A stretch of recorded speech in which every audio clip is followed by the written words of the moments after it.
Composer un numéro de téléphone et quelques minutes après être incapable de s'en souvenir, qui n'a pas vécu ce genre de situation. Bref, chaque jour, nous traitons et utilisons beaucoup d'informations juste pour réaliser une tâche et hop, nous les oublions. Cette situation s'explique par le fait que ces informations sont restées dans ce qu'on appelle la mémoire de travail. Pour être consolidées et mémorisées, elles doivent passer dans la mémoire à long terme. Pour que cette migration se fasse, certaines conditions sont requises. D'après Michel Fayol, aux deux connus depuis longtemps, la pratique et l'évaluation immédiate des performances, s'ajoutent d'autres qui ont plus récemment retenu l'attention des chercheurs. Il s'agit des connaissances antérieures et les stratégies d'apprentissage.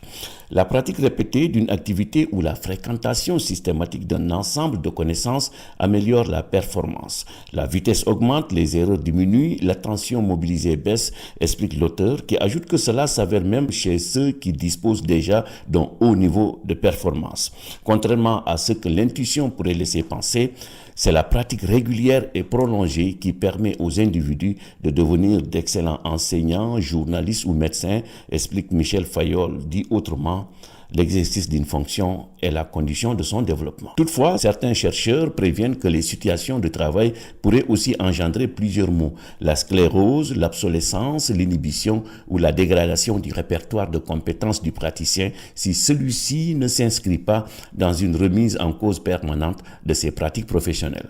Pour que la pratique lui permette de développer ses compétences professionnelles, le praticien doit renouveler constamment son art de faire en vue de l'adapter à la variabilité des situations professionnelles.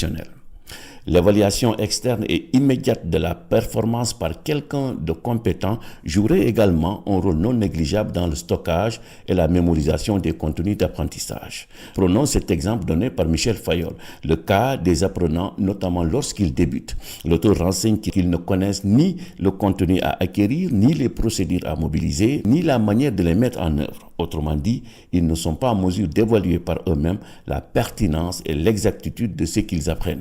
Ils auront donc besoin de guidage qui leur indique ce sur quoi doit porter l'attention, la manière de procéder et qui leur évite surtout de mémoriser des notions ou des façons de faire erronées dont on sait qu'elles sont très difficiles à éradiquer, prévient l'auteur.